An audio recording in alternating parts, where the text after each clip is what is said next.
ಪರಶುರಾಮಪುರದ ಎಲ್ಲ ಸಮಸ್ತ ನಾಗರಿಕರಿಗೆ ಯೋಗ ದಿನಾಚರಣೆಯ ನಾವಿಲ್ಲಿ ಎಲ್ಲ ಸೇರಿರುವ ಉದ್ದೇಶವೇನೆಂದರೆ ಇಂದು 8ನೇ ಅಂತಾರಾಷ್ಟ್ರೀಯ ಯೋಗ ದಿನ. ಅಂತಾರಾಷ್ಟ್ರೀಯ ಯೋಗ ದಿನದ ಶುಭಾಶಯಗಳು. ಹಾಗೂ ನಿಮಗೆಲ್ಲರಿಗೂ ಈ ಕಾರ್ಯಕ್ರಮಕ್ಕೆ ಸುಸ್ವಾಗತ. ಯೋಗ ಎಂದರೇನು, ಅದರಿಂದ ಆಗುವ ಪ್ರಯೋಜನಗಳಾದರೇನು ಎಂದು ಇಂದು ತಿಳಿದುಕೊಳ್ಳೋಣ ಬನ್ನಿ. Thank you.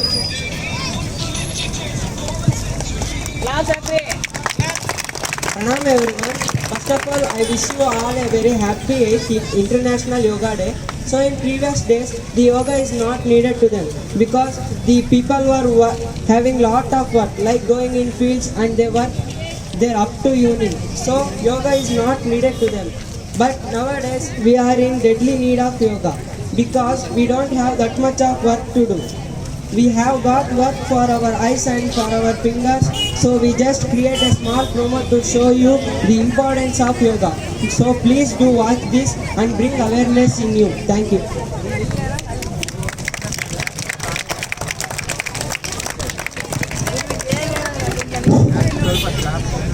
ಯೋಗದ ಪರಿಚಯ.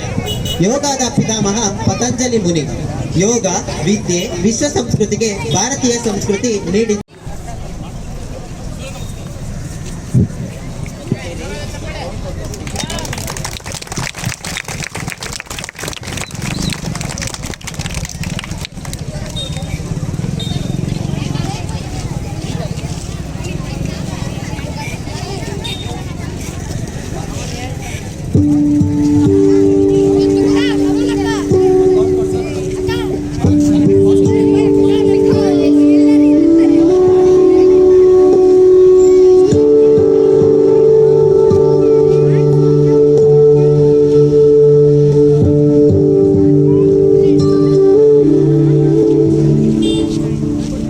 ನಮಸ್ಕಾರ ಎಲ್ಲರಿಗೂ. 8ನೇ ಅಂತಾರಾಷ್ಟ್ರೀಯ ಯೋಗ ದಿನಾಚರಣೆಯ ಶುಭಾಶಯಗಳು. ಸೃಷ್ಟಿಯ ಎಲ್ಲ ಚಟುವಟಿಕೆಗಳಿಗೆ ಕಾರಣನಾದ ಸೂರ್ಯನಿಗೆ ಕೃತಜ್ಞತಾಪೂರ್ವಕವಾಗಿ ಅರ್ಪಿಸಿರುವ ಆಸನಗಳ ಗುಚ್ಛ ಸೂರ್ಯ ನಮಸ್ಕಾರ. ಸೂರ್ಯ ನಮಸ್ಕಾರ ನಮ್ಮ ಆರೋಗ್ಯಕ್ಕೆ ಅತ್ಯಗತ್ಯ. Pranam everyone. First of all, I wish you all 8th International Yoga Day. I am Ganesh from Grade 10 Vedavati Education Trust, Parshurampura. There are many asanas in yoga, but we start with Surya Namaskar. Without greeting anyone, we can't stand to do that Namaskar. We go with Surya Namaskar by greeting Lord Surya Dev.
ಶರೀರದ ಮೇಲೆ ಬೀಳುವುದರಿಂದ ಚರ್ಮ ರೋಗ ನಿರ್ವಹಣೆಯಾಗುತ್ತದೆ.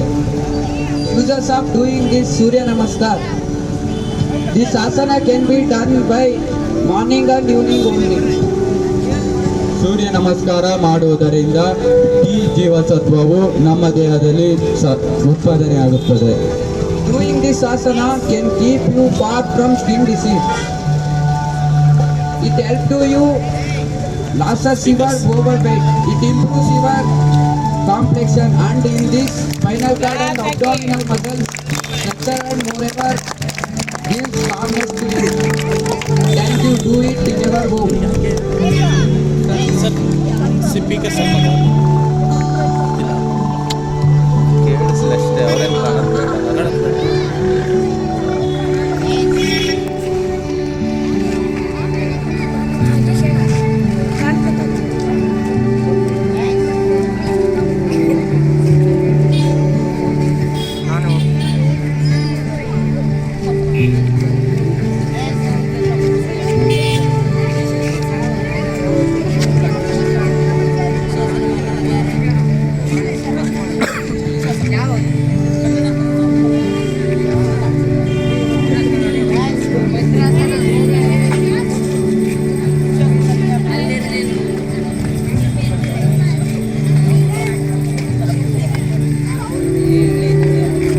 ಎಲ್ಲ ಅಡ್ಡ ಬರ್ರಿ.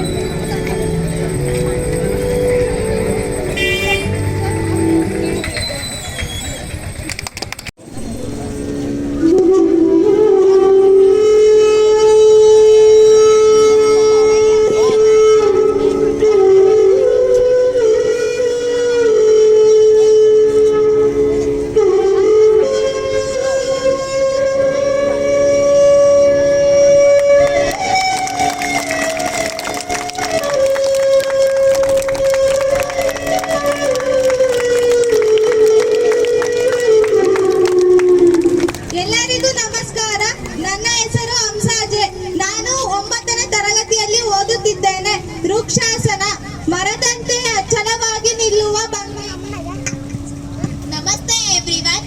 I am Risha from grade 9. First of all, I wish you very happy Yoga Day. Now to do Vrikshasana. Vrikshasana ಮಾಡುವುದರಿಂದ ನಮ್ಮ ದೇಹಕ್ಕಾಗುವ ಅನುಕೂಲಗಳು: ಸ್ಮರಣ ಶಕ್ತಿ, ಏಕಾಗ್ರತೆಯ ವರ್ಧನೆಗೆ ಸಹಕಾಯ, ತೊಡೆಯ ಮಾಂಸಖಂಡಗಳ ಶಕ್ತಿ ವರ್ಧಿಸುವುದು. Vrikshasana is primarily a balancing posture. It aids in improving a balance both physically and emotional. Uses of doing this Vrikshasana are: it promotes a balancing. It helps to tone the leg muscles. In this you can strengthen the hips and pelvic region with Vrikshasana.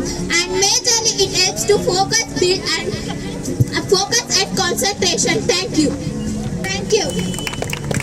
ನನ್ನ ಹೆಸರು ಬಿಂದು. ನಾನು ಓದುತ್ತಿರುವುದು 9ನೇ ತರಗತಿ. ಶಿರಸ್ಸಾಸನ, ಆಸನಗಳ ರಾಜ.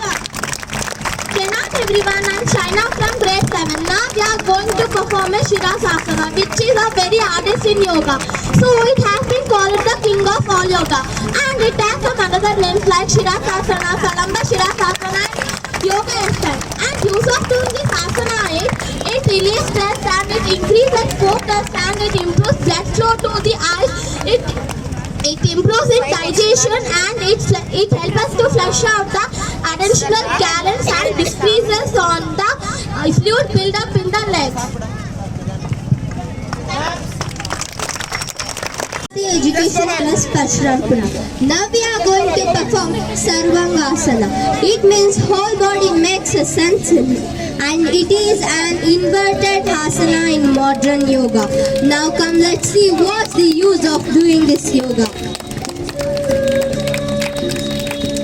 It helps to prevent diabetes, it prevents asthma and it improves blood circulation. It improves in digestion, it improves the function of doing liver and kidney, it relieves stress and anxiety. Thank you, and do this at least 4 times in a week.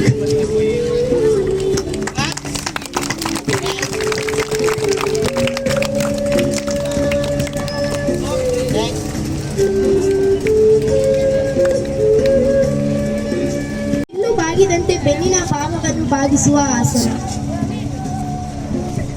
Pranam everyone, I am Uday from grade 9. So now they are performing Dhanurvasana. It also known as the bow pose.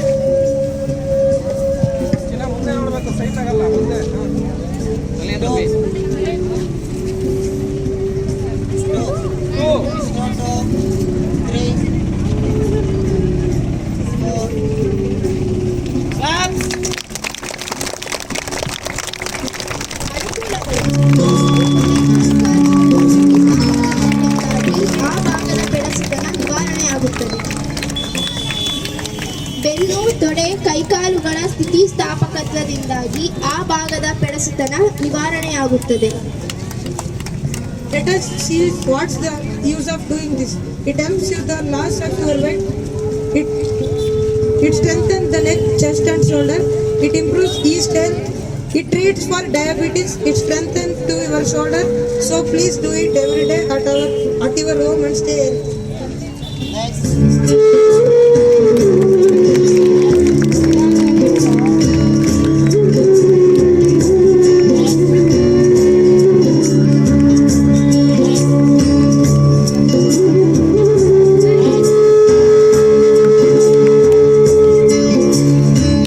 ಹೆಸರು ಮಾನ್ಯಶ್ರೀ. ನಾನು 9ನೇ ತರಗತಿ ಓದುತ್ತಿದ್ದೇನೆ.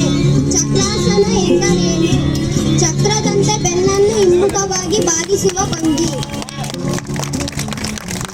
Now everyone, I am Swati Muthu from grade 10. Now we are from grade 10. Now we are going to perform Chakrasana.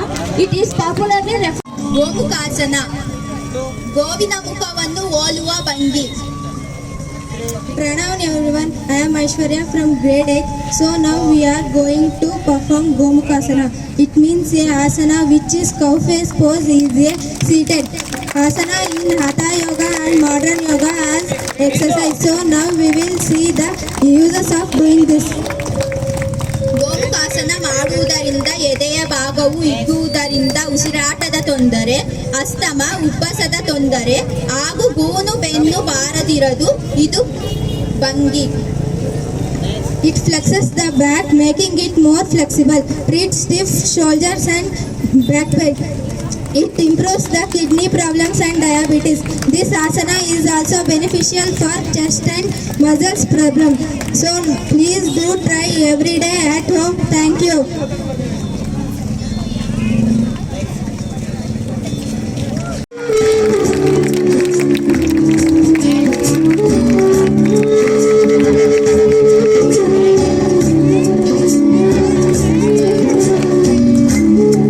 ನನ್ನ ಹೆಸರು ಮೋನಿಕಾ. ನಾನು 9ನೇ ತರಗತಿಯಲ್ಲಿ ಓದುತ್ತಿದ್ದೇನೆ. ಹಾಲಾಸನ. ಹಾಲ ಎಂದರೆ ನೇಗಿಲು ಭಂಗಿಯನ್ನು ಹೋಲುವ ಆಸನ. Pranam everyone, I am Ananya from grade 10, VET Kashyapura. Now we are performing Alasana. It is an invested yoga that stretches, strengthens and relaxes your body. Come, let's know what's the use of doing this. ಜಠರ, ಕರುಳು, ಉತ್ತಜನಕಾಂಗರ ಭಾಗಗಳ ಬಲಿಷ್ಠಗೊಳ್ಳುತ್ತದೆ. ಬಲವಂತತೆ ದೂರವಾಗಿ ಹಸಿವು ಹೆಚ್ಚುತ್ತದೆ. ಕೊಬ್ಬು ಕರಗಲು ಸಹಾಯಕ. ಅಡ್ಡ ತಲೆನೋವು ನಿರ್ವಹಣೆಗೆ ಸಹಾಯಕ ಈ ಆಲಾಸನ.